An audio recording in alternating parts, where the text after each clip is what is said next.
आप सभी को जय मसीह की। मेरा नाम प्रदीप साहू है और हमने इस चैनल को इसलिए बनाया है ताकि लोग अंगीकार करना सीख सके, हर एक विश्वासी सिद्ध हो सके, हर एक विश्वासी आत्मिक उन्नति कर सके और हर एक आशीषों में उन्नति कर सके।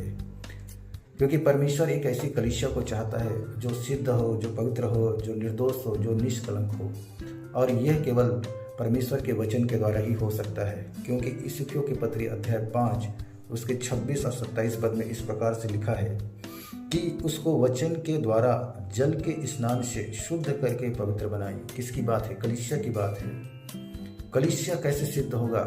वचन रूपी जल में जब वो डूबेगा, वचन रूपी जल को जब वो अंगीकार करेगा, वचन रूपी जल को, भोजन को वो खाएगा, तब जाकर के वो पवित्र बन सकता है। क्योंकि कोई मनुष्य जैसे ही बपतिस्मा लेता है, कोई भी विश्वास करते हैं, बपतिस्मा लेते हैं, तो उनकी आत्मा पवित्र, निर्दोष, निष्कलंक होता है। लेकिन हमारे प्राण क्षेत्र और शरीर क्षेत्र में अभी भी बुराइयां हैं और हमें सिद्धता की ओर आगे बढ़ना है। जैसा प्रभु का स्वभाव था वैसा ही हमारा स्वभाव होना है।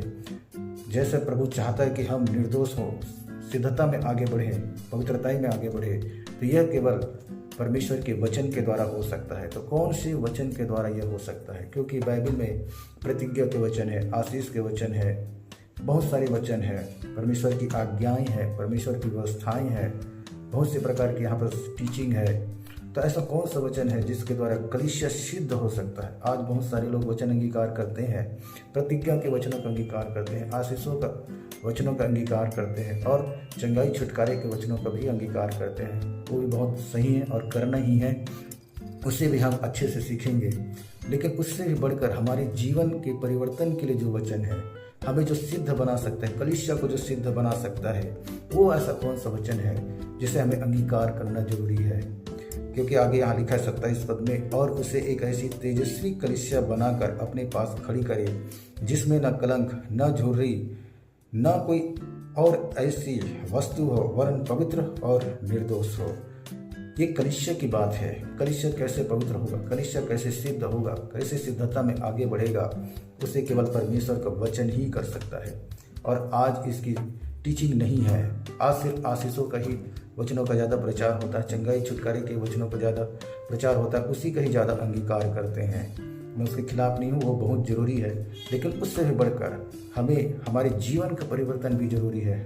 और क्योंकि परमेश्वर का वचन कहता है जैसा वो पवित्र है वैसे ही हम पवित्रता में आगे बढ़ें। जैसा मसीह का स्वभाव है हम उसमें आगे बढ़ें। हमें निर्दोष और निष्कलंक बनना है और ये अंश अंश करके धीरे धीरे होता है। तो ऐसा कौन सा वचन है जिसके द्वारा हम उसमें आगे बढ़ सकते हैं? उन सारे वचनों को हम अंगीकार करेंगे। तो इस चैनल को आप सब्सक्राइब कर लीजिए। हर दिन हम ऐसे वचनों का अंगीकार करेंगे, प्रतिज्ञा के भी वचनों का अंगीकार करेंगे, आशीषों का भी वचनों का अंगीकार करेंगे और साथ ही साथ हमारे जीवन परिवर्तन के लिए जो जरूरी है उन वचनों का भी हम अंगीकार करेंगे। सबको हम सीखेंगे, समझेंगे। प्रभु सबको आशीष दे। आमीन।